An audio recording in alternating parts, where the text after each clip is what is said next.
Thank you, Mr. Chairman. Thank you, Chairman Bernanke, for your service. Let me, I always believe the starting point is always has consequence. And I hear a lot about spending, which I agree is a challenge and something we need to tackle, but I also hear it in the abstract. So let me just do a very quick history line with you. You came to us in the end of 2008 with Secretary Paulson, and you said to this Congress, we need to act or otherwise we will have financial institutions collapse, and that collapse will mean an entire systemic risk to the entire country, and maybe we'll even have a global financial meltdown. Is that true? Absolutely. And so that was necessary. Yes. And then we asked you in the beginning of 2009 when President Obama, that happened before President Obama took office. And then President Obama takes office in 2009, and we have an economy that's flatlined. Is that fair to say? You have an economy that was flatlined, was yes. Absolutely no, we had negative growth. Very weak. We were yes. losing 3/4 jobs in January and February and March of 2009. We had negative GDP growth. Is that correct? Yes. And then we needed to stimulate that economy because it just had no private sector activity for all intents and purposes. Is that correct? Yes. And therefore that was necessary. Well, I never specifically endorsed any particular program, size, composition, and so on, but the necessity to stimulate the economy. But stimulus was certainly beneficial, or certainly was useful in the context of the weak economy we had beginning of well, if we had year. done nothing, would it have been worse? Probably yes. Okay, so it was necessary. So I have a little difficulty in understanding some of our colleagues from their starting point. Let me ask you now, if we do absolutely nothing, what's the economy going to look like? Well, what's the job picture going to look like? We are not anticipating, I mean, our baseline analysis is that there will not be another large fiscal stimulus, and based on that, we've come up with the forecast, which I reported today, which is for moderate recovery. No, but you're also looking at monetary policy as a way possibly to see if you can further stimulate, my word, yes. The economy, not? That's correct. Well, that's an action that will have somewhat of a cost.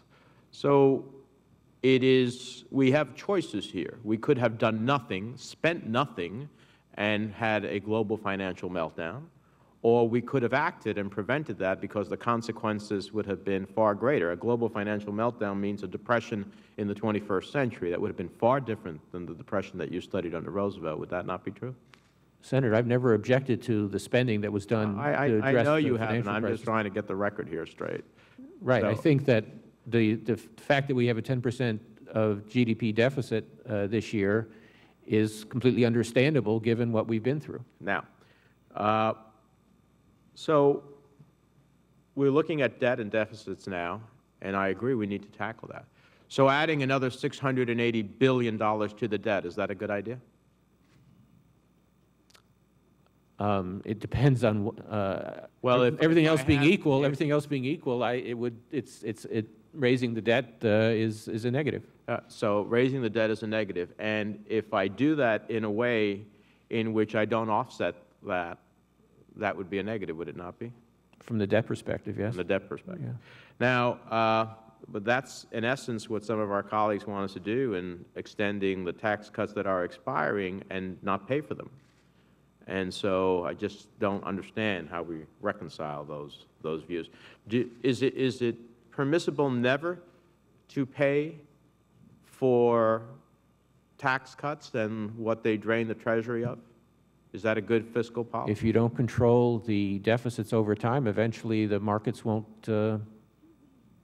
lend to you at reasonable interest rates. Yeah. Now, speaking about lending at reasonable interest rates, if we continue, you know, my colleagues from Montana and Colorado, I could echo in New Jersey the reality of what, you know, banks tell us, particularly community banks and others. So it gets to be a little wide swath of the same set of statements that are being made, which always make me think a little bit about the truthfulness in terms of, you know, it seems to be more veracity when I continuously get from a wide range of entities the same answer. But You know, if you can borrow from the Federal Reserve at, what is it, 1 point? The discount window is 75 basis points, but Yep. we're not making many loans that Okay. do that. But if you can borrow incredibly low and then go buy Treasury bills, why would you take risk to make loans? It's still profitable if you can make a good loan. It's still profitable. The buying Treasury bills with short-term money is not an arbitrage. It's a risky way of making short-term profits at the risk of long-term capital losses. Let me ask you this: why is it that we hear from bank after bank after bank after bank that in the regulatory aspect, we are telling, for example, in commercial loans that are performing, that, however, they need to be recapitalized? Well, if we do that, we're going to dry up an enormous amount of capital, especially as we are looking at a commercial mortgage market problem that I think is going to be incredibly troublesome. If I may make a couple of comments. One is that there are a number of different bank regulators, as you know, and there may be differences among the regulators in terms of how aggressive they've been in trying to maintain this appropriate balance. I don't know. Speaking for the Federal Reserve, which oversees about 10% of community banks, we have made a very strenuous effort to try to achieve that appropriate balance. It's also possible, I mean, that the banks may be blaming examiners when, in fact, it's their own reluctance to lend, which is really the problem.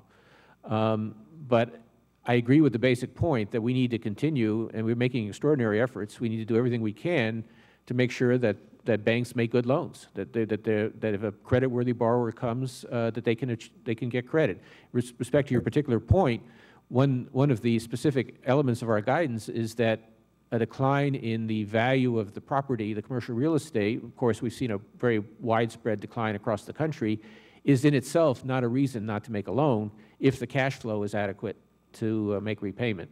So we have been clear about that particular issue. Finally, I hear from the business community that they need certainty. Well, it seems to me they have certainty in the health field as a result of the law. They now have certainty in financial services regulations and, or I should say the financial services, you know, the Wall Street reform legislation. And I just want to make sure that my colleagues look at your testimony where you say that legislation represents significant progress towards reducing the likelihood of future financial crises and strengthening the capacity of financial regulators to respond to risks that may emerge. And you go on to say, I believe that the legislation, together with stronger regulatory standards for bank capital and liquidity now being developed, will place our financial system on a sounder foundation and minimize the risk of a repetition of the devastating events of the past three years. I think it's incredibly important to highlight that part of your testimony. Thank you for it. Thank you, Mr. Chairman.